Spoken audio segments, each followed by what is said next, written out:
તરફ લોકોની જીવનશૈલીમાં ઠંડીને લઈને શું પરિવર્તન દેખાઈ રહ્યું છે?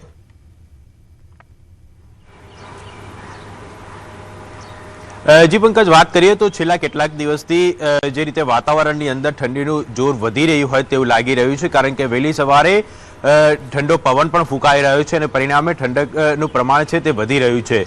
જો કે હવામાન વિભાગ દ્વારા પણ આગાહી કરવામાં આવી છે કે આગામી 24 કલાક બાદ વાતાવરણની અંદર ક્યાંક ને ક્યાંક જે તાપમાન છે તેમાં 2 થી 3 ડિગ્રીનો ઘટાડો થઈ શકે છે। પરિણામે ઠંડીનું પ્રમાણ હજી પણ વધી શકે છે। જે રીતે ઉત્તર પૂર્વમાં જે રીતે પવનો ફૂંકાઈ રહ્યા છે તેને પરિણામે તેની અસર છે તે વાતાવરણમાં જોવા મળી શકે છે અને 24 કલાક બાદ 2 થી 3 ડિગ્રી તાપમાન ઘટી શકે છે અને પરિણામે જે ઠંડીનું પ્રમાણ છે તે વધશે।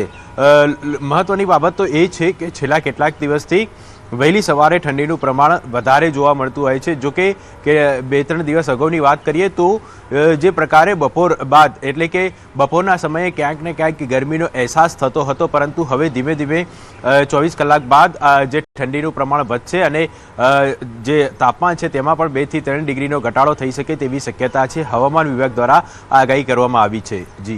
જી ઋત્વિજ, આપ મારી સાથે જોડાયેલા રહેશો। તો એક તરફ ઠંડી વધી રહી છે તો બીજી તરફ પ્રદૂષણનું સ્તર પણ વધી રહ્યું છે। રાજધાની દિલ્હીની જો વાત કરીએ તો અહીંયા હવા ઝેરી છે। રાજધાની દિલ્હીનો AQI 300 ને પાર થયો છે। ઘરની બહાર નીકળવું મુશ્કેલ બની ગયું છે। આગામી 2 દિવસ માટે સાવધાની રાખવાની સલાહ આપવામાં આવી છે। પ્રદૂષણને કારણે યલો એલર્ટ જારી કરાયું છે। વધુ માહિતી મેળવીએ સંવાદદાતા ઋત્વિજ મારી સાથે લગાતાર જોડાયેલા છે। ઋત્વિજ, આ પ્રદૂષણને લઈને હવે આગામી સમયમાં કેવી સ્થિતિ અથવા તો કેટલી ગંભીર પરિસ્થિતિ ઊભી થઈ શકે?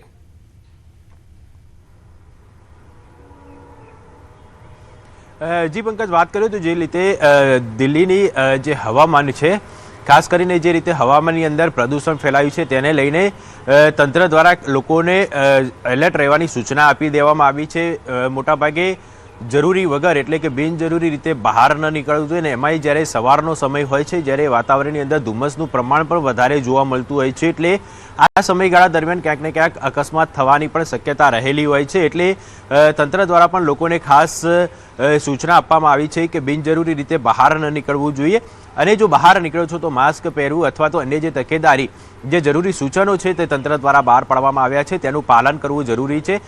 હજી પણ 2-3 દિવસ સુધી આ હવાની અંદર પ્રદૂષણ રહે તેવી શક્યતા રહેલી છે અને તેને કારણે તંત્ર પણ ખાસ કરીને લોકો માટેની જે ચોકસાઈ છે તે પણ રાખી રહ્યું છે અને લોકોને જેમ જેમ જરૂરી બને તેમ જરૂરી સૂચનો પણ કરી રહ્યા છે, જેથી કરીને જે પ્રદૂષણની અસર છે તે નહિવત રહે તે માટેના પ્રયત્નો છે તે તંત્ર દ્વારા કરવામાં આવી રહ્યા છે। જી ઋત્વિજ, આભાર માહિતી આપવા માટે।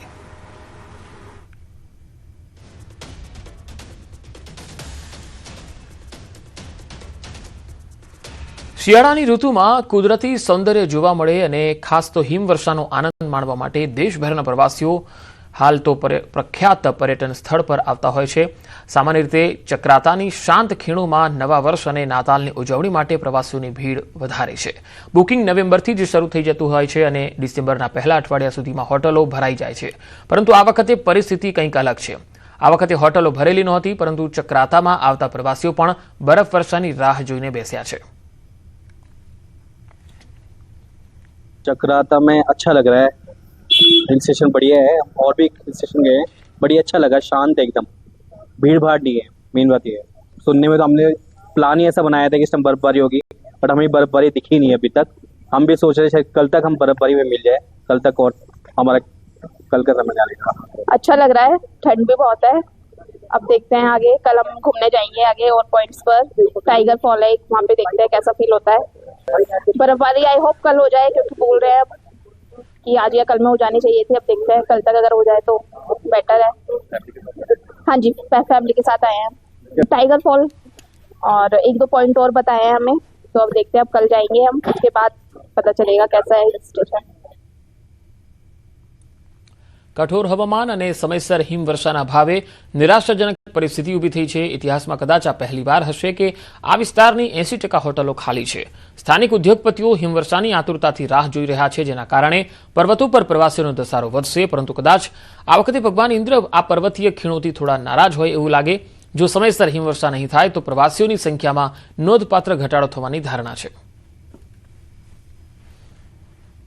उम्मीद थी हमारे दिल में कि भाई अगर अच्छी बर्फबारी पड़ेगी तो कहीं ना कहीं इसको पर्यटन का बहुत बड़ा हमारा एक अवसर बढ़ेगा। नए नए बहुत सारे छोटे छोटे होम स्टेज होटल्स बने हैं, तो कहीं ना कहीं देखो लोगों ने बड़े बड़े लोन लेके सब कुछ करके प्रॉपर्टीज बनाई हैं। तो हमें उम्मीद थी कि इस बार बहुत रहेगा, लेकिन हम इस बार मतलब एक इतिहास में शायद पहली बार ऐसा हो रहा है कि आज की अगर हम तारीख को नोट करें तो आज लगभग 18-19 दिसंबर हो चुकी है आज, और अब तक न्यू ईयर की क्वेरी स्टार्ट नहीं हुई है। शॉकिंग यही है। अदरवाइज आप ये मान के चलिए कि नवंबर में भी न्यू ईयर के लिए अच्छी खासी बुकिंग आ जाया करती थी। अभी कल ही हमारी जो हमारा व्हाट्सएप ग्रुप है चक्राता टूरिज्म का, उस ग्रुप पे बहुत ज्यादा हमारी कल बातचीत हुई है कि अगर इसी प्रकार से रहा तो इस साल पर्यटन में बहुत भारी नुकसान झेलना पड़ेगा चक्राता को। और इसका बहुत बड़ा कारण हमें लगता है, एक तो जो बर्फबारी नहीं हुई है, ये जो मौसम है, सबसे बड़ा रीजन ये लगता है, क्योंकि अगर ये मौसम में अभी बर्फबारी हो जाती तो इसमें 4 चांद लग जाते। अब बाकी ऊपर वाला ही अगर हमारी नैया पार कर पाएगा टूरिज्म की तो है, बाकी अब और कोई उम्मीद हमें को ज्यादा लग नहीं। जी बिल्कुल, इस बार टूरिस्टों का आगमन बिल्कुल भी नहीं हो पा रहा है। नहीं तो इस टाइम तक अच्छी खासी बर्फ शुरू हो जाती थी, जिससे कि टूरिस्टों का आना लगातार बढ़ता रहता था। लेकिन इस बार ना बर्फ पड़ी ना बारिश हुई। इस बार तो बिल्कुल ही सूना पड़ा है चक्राता हमारा, ना ही पर्यटक आ रहे हैं। होटल इस टाइम तक हमारे फुल पैक हो जाते थे, लेकिन इस बार बर्फ ना पड़ने के कारण कोई भी पर्यटक नहीं है, सारे होटल सूने पड़े हैं, बाजार पूरा सूना पड़ा है। बस यही है कि बर्फ और बारिश के इंतजार कर रहे हैं कि जैसे ही बर्फ शुरू हो तो दोबारा से पर्यटक आए और यहाँ का व्यापार बढ़े।